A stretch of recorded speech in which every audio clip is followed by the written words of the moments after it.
The growing cult of Luigi Mangione. Now, little tease here, history does not repeat itself, but it rhymes, and we are in the middle of an epic poem with the CEO assassination. Now, for the record, I am contractually obligated to make this video as unbiased as possible.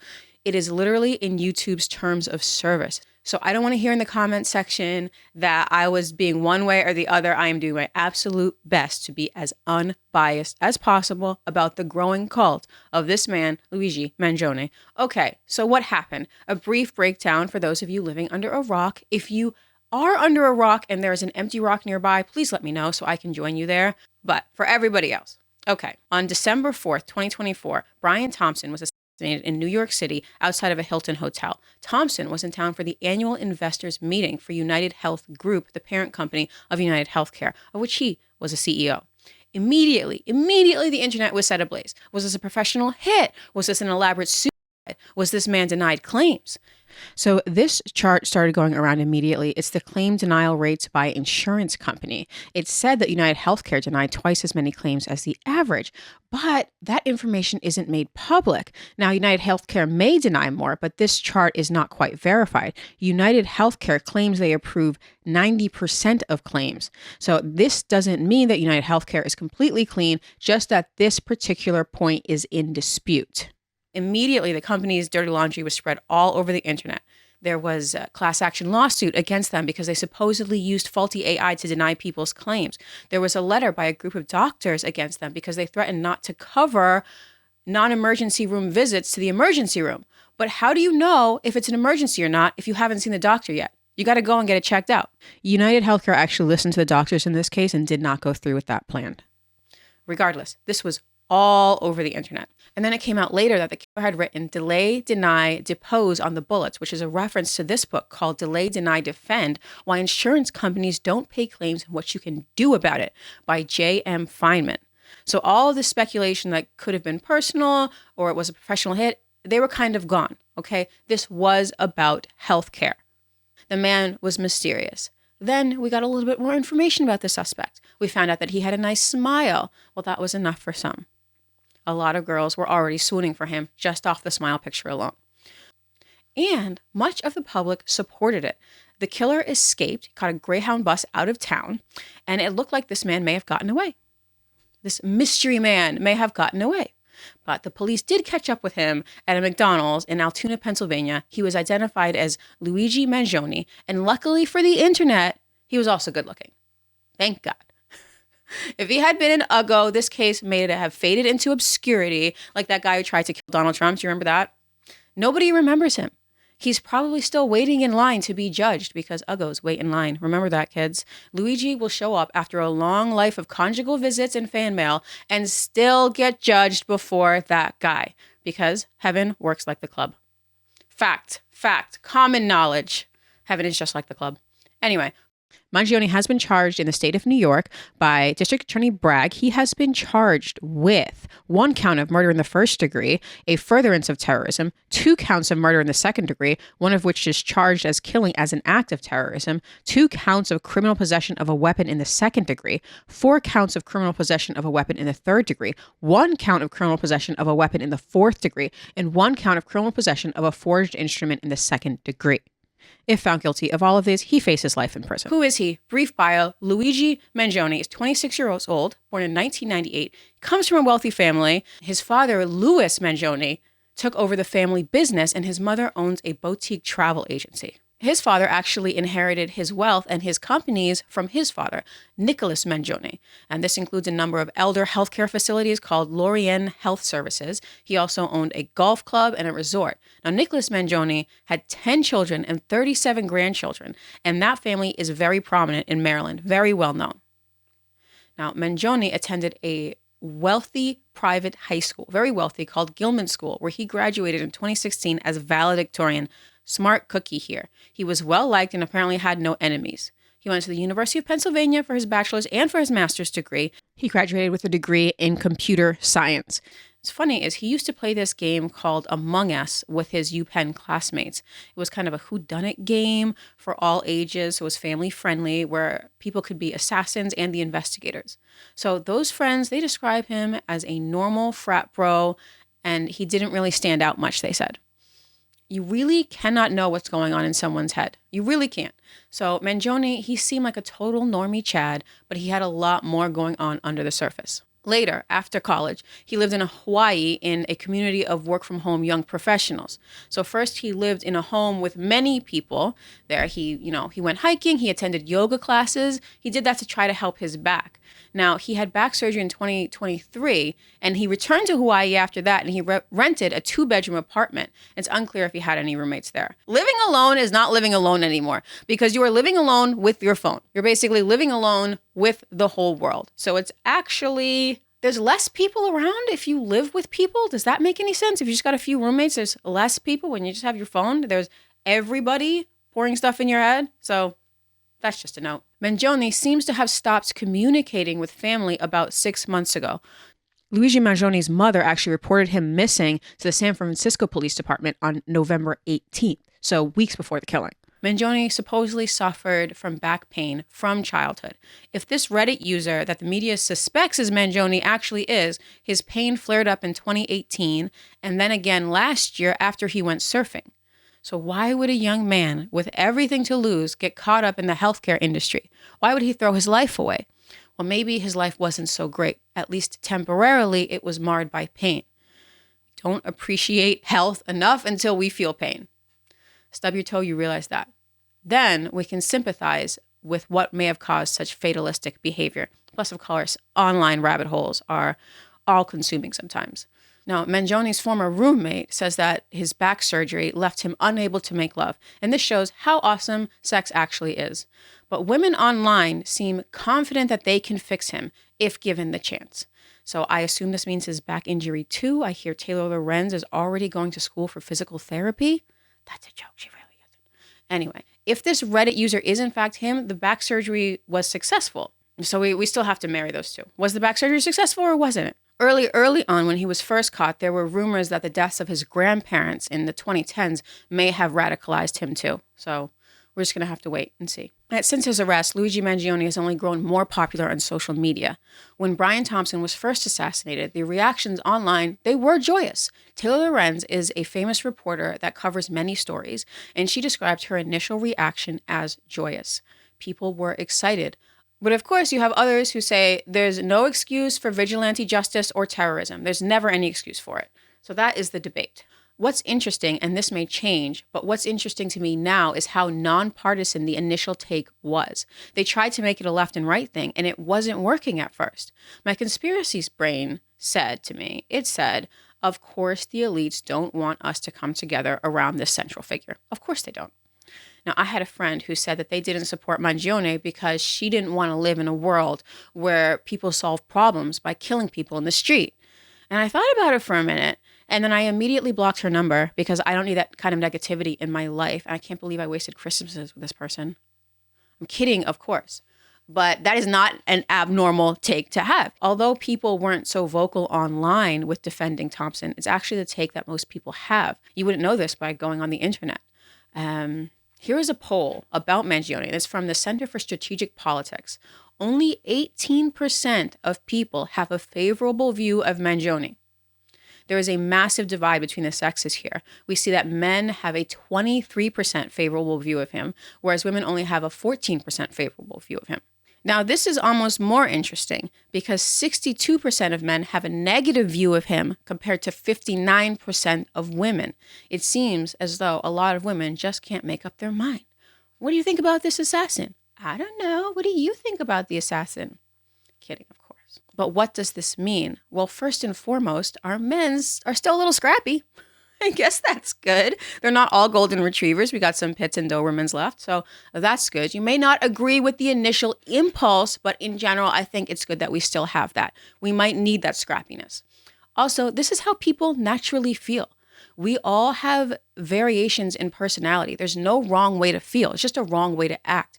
Men seem to support Mangione more than women, and it's likely not a sexual thing, probably something to do with testosterone or masculinity or something like that, something man-like. Of course, perhaps there is a bit of sexual attraction there. There are rumors that Mangione is bisexual or homosexual. We don't know about that. There are certainly a lot of men online who wish he was. I've seen the memes. We all know about it, but we don't know that for a fact. In my opinion, it's more to do with his actions than who he's dating. It's more that men see in him a man of action, a man who took action, a man who did something that they wanted to do. So, and of course, there's going to be a few like, I can turn him. I can turn him. If he's not, I can turn him. There's always a queen or two who says that. There is this perception that there's this online cult of horny women who love Mangione. Piers Morgan has come out against it.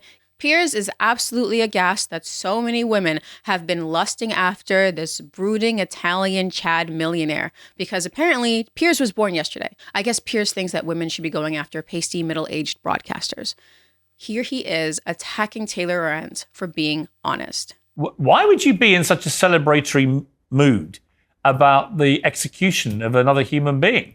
Aren't you supposed to be on the caring, sharing left where, you believe in the sanctity of life? I do believe in the sanctity of life. And I think that's why I felt, along with so many other Americans, joy, unfortunately, because it feels like... We're watching the footage. How can this make you joyful? Now, I'm going to defend Taylor here and just here because you cannot control your initial reaction. She said what she felt when she heard the news. She said she was joyous. Piers is flabbergasted. How could you? How could you say something like that? How could you what? Have an honest reaction? This is gaslighting. All Piers really taught her to do was to lie better. So if this was her reaction, this is many people's reaction, we should study why that is and not berate them. Okay? So here's a lesson for everybody out there. When somebody is honest with you, do not berate them for it. Say thank you. I appreciate you felt safe enough to be honest with me. My reaction was different and here's how. And then later when you're away from them, and you're with your spouse or you're with your best friend, then you judge them. You'd be like, can you believe the psycho said she was joyous? What? I told her thanks for being honest, but she's a psycho. Giggle, giggle, giggle, giggle. This is how it's done, people. This is how it's done. Anyway, looking at this survey, which we'll assume is correct for now, we're not going to assume that the Illuminati has released a false survey to trick people into not overthrowing the ruling class, which they would be smart of them. I know we live in conspiracy times, but let's take this survey at face value. It says here that liberals have a better view of Mangione, but not by much. 13 to 10% strongly support him. However, conservatives have a much higher negative view of him. So yes, there is a left-right divide, but 10% of conservatives will still throw down. Remember that. We also see a clear divide in income, with the wealthy, or those making over $100,000 a year, the least likely to support Mangione. Income, more so than any other factor, seems to be a divider as to whether people strongly supported Mangione or not. Now, $100,000 is not a lot in some areas of the country. $100,000 is working class in New York and LA. So I'd like to know how much of this 4% who strongly support him are making less than $200,000 and how many are making over that. The range here is from 100,000 to 100 million. So it's a very big range. How about we break it down a little? This is the survey we have, not necessarily the survey we want.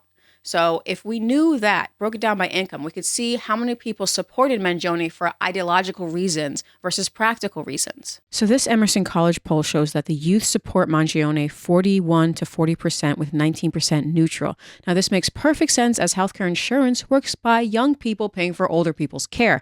29 and under were born into a very broken system, so I understand their frustration. So that brings me to the healthcare debate. Healthcare in the United States should offend you no matter how much money you make. Ideologically, it should offend you. I actually bring this up almost on every video. It's how annoying healthcare is. Here is some of Luigi Mangione's manifesto, and this is from Ken Klippenstein's Substack. Now, Klippenstein admonishes the media for refusing to publish this manifesto, but in this age of social media, he did it on his Substack. So Mangione writes, a reminder, the U.S. has the #1 most expensive healthcare system in the world, yet we rank roughly 42 in life expectancy. United is undecipherable, the largest company in the U.S. by market cap, behind only Apple, Google, and Walmart. Wow.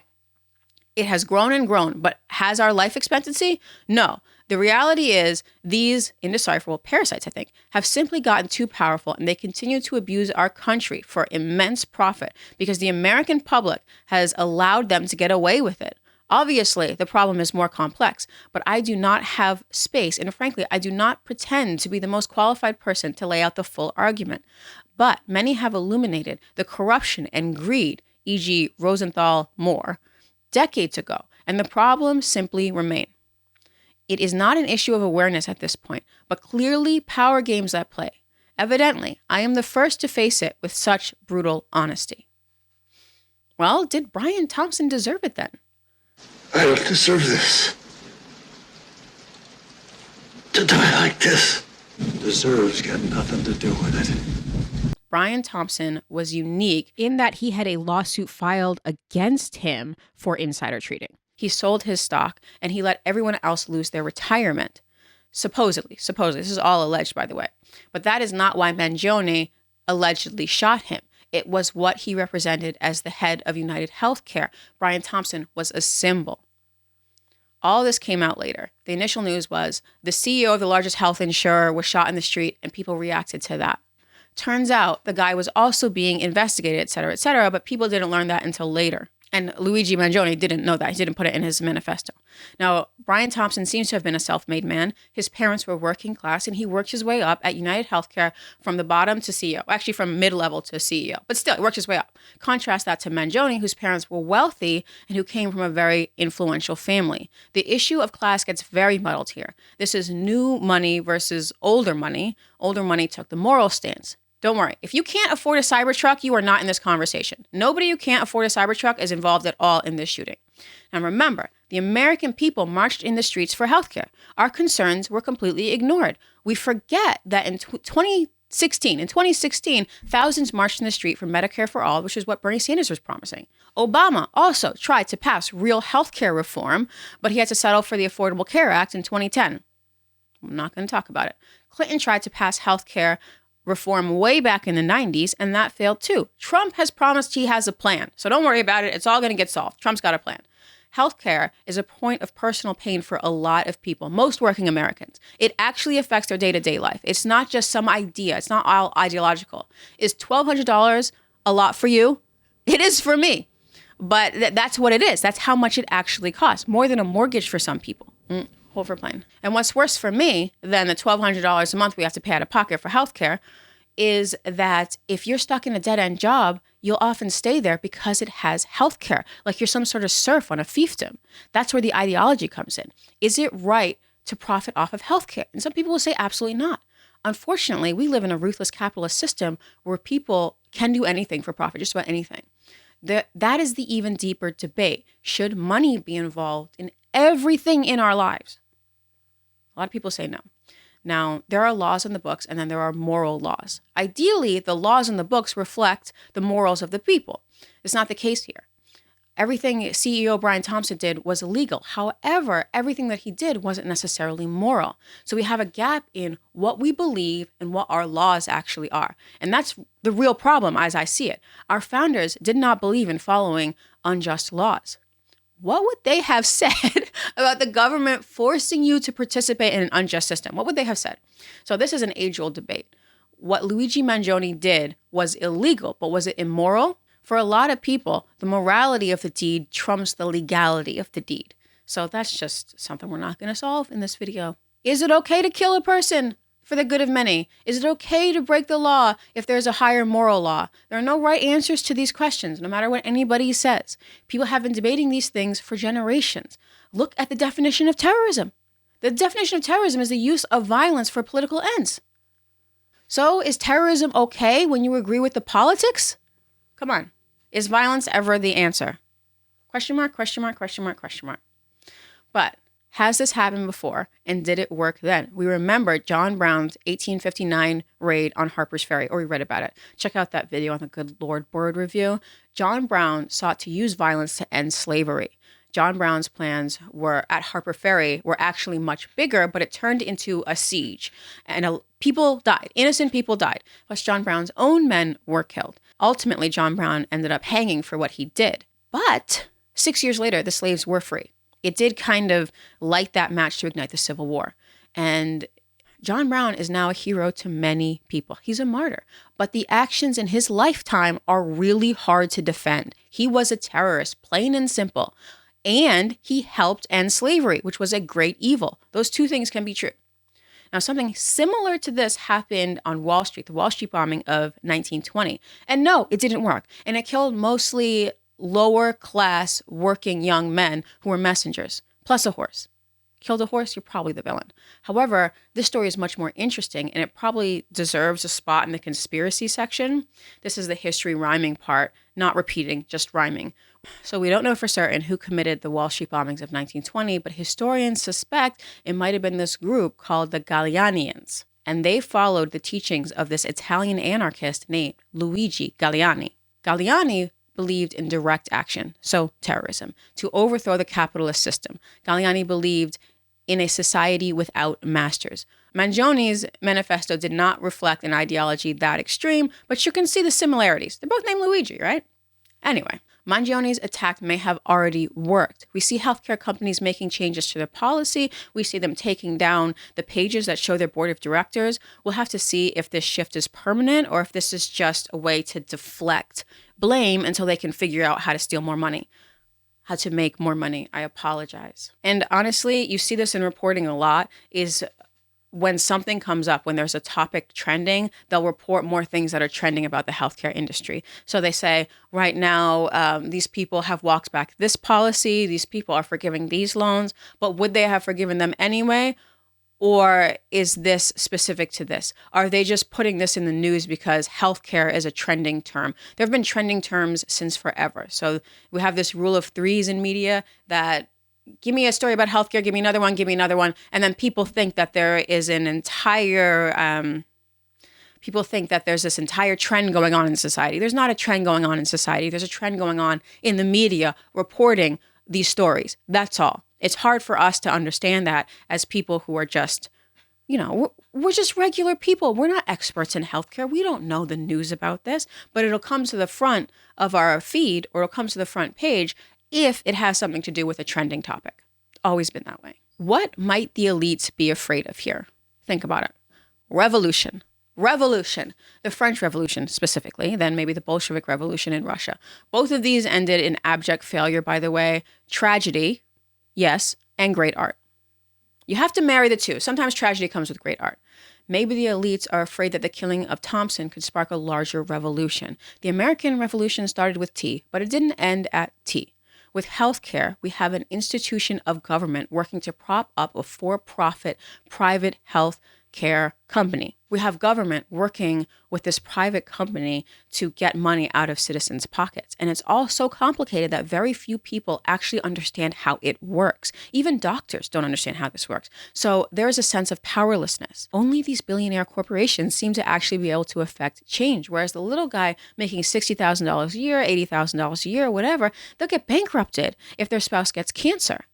So not only that, the government will defend the health care company because somehow that's legal. It's legal for them to do that.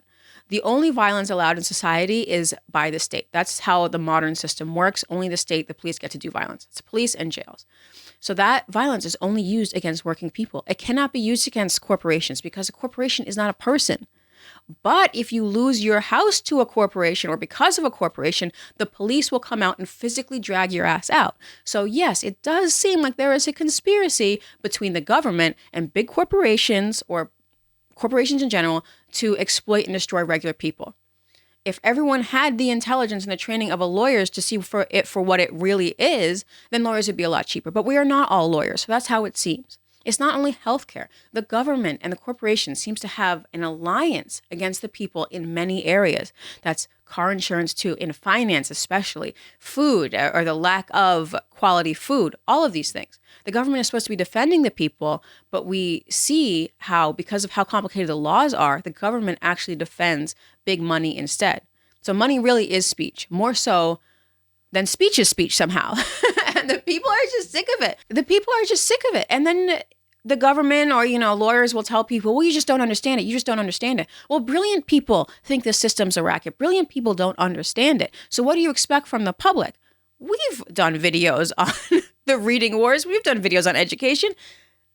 How are they supposed to know? Let's be honest. How is the regular person supposed to know how all this complicated stuff works? Like I said, even doctors don't understand. So I think it's a big ask asking the public to know all about health insurance claims and current laws, et cetera, et cetera. It does seem like these slimy Machiavellian people get ahead and hardworking people get left behind. It may be different, but that's how it seems. It seems like the institutions in government are one giant leviathan that feeds on people's lives. That's how it seems. The elites are right to fear this becoming more than a one-off killing. There was a woman in Lakeland, Florida, who was arrested for threatening her health care company for denying her claim, and now she's in jail. She said, "Deny, delay, depose, you are next." And they arrested her and they charged her. This is a middle-class mother. For their own survival, the authorities must clamp down on this hard. Maybe they don't understand, but we are at a very fragile time, and something like this could really blow up. And to many, Luigi Mangione is a hero. His face may be on merch by the time this video is released. There are raves to him. There are raves about him. People are dancing in his honor. When I Googled Luigi Mangione D, and the computer asked Defense Fund. It asked Defense Fund. Billboards are going up for him. This man could form a cult in prison. He'd be very successful. That's how much the public loves him, or that section of the public loves him. Heroes are very rare. And why is a hero so important? It's not because he has superpowers. That's where Marvel got it wrong, and it's cooked an entire generation. A hero doesn't have to fly or zap people. A hero galvanizes people. He makes them believe in something because it's the people that are powerful. The mob is the most terrifying thing that there is. There is not enough police in this country to stop a revolution if only 5% of people came out for it. In the United States of America, there are 2.4 police officers for every 1,000 people. So you do the math. If 50 people came out, what can those 2.4 do? What is 0.4 of a police officer? That's like a canine or whatever. So 50 people come out. Are 2 officers and a canine supposed to stop that crowd? Think about it. Do the math. Come on. Plus, Americans own guns. We could shake off our oppressors in a minute if only a small percentage of people rose up. Obviously, they cannot let that happen. They will try to portray him as mentally ill. And of course, he's a nut. You'd have to be a nut to do something like this. You know what? John Brown was a nut too. It's the nature of nuts. You have to be crazy to try. Is this the start of a revolution? Are the kids going to rise up? I have no faith in the American people to rise up and do nearly anything after 2020. Come on. But we will get a really good show trial out of this. This is an OJ level trial. Everybody's going to be watching this. This is going to be on Nancy Grace. Pierce is going to be covering it. Every media outlet will be covering this. Also, I'm just going to pitch this. I know no one's listening, but I'm just going to pitch it. I would not be mad at seeing Mangione at the head of some kind of prisoner revolt, like a modern day Spartacus. That would be fantastic. How much money do you have to send to the commissary cards for that to happen? They're trying to reboot this Menendez brother thing. No, thank you. That's so 90s. That show is old. I want something new. If we're going to amuse ourselves to death, it should be on something epic. I want Gen Z Spartacus. Just throwing it out there. I'm just throwing it out there. Nor is Luigi Mangione's life or legacy over if he goes to prison. Many women don't find serving life in prison disqualifying. He can still marry and he can still have children. There will be people who come for conjugal visits. Or gentlemen. I'm not making any claims as to his sexuality. It's none of my business, frankly. I am just saying, just because you're serving life in prison doesn't mean you're not going to get a lot of fans who are coming to spend time with you. Spend time with you. The man could have 10 kids himself. Anyway, I, of course, will be following up on this video. The story is getting a lot of people's attention, and attention is basically gold in today's economy. This video is an overview of the topic, and I did not even get to go into the conspiracy theories. They're fun, but they're conspiracy theories. If I said something that you found interesting, you want me to expand upon it, just let me know in the comments. I will. What do you think is the most interesting thing about this CEO killing? Are you on Luigi Mangione's side, or do you think that he acted out of line? Let me know in the comments.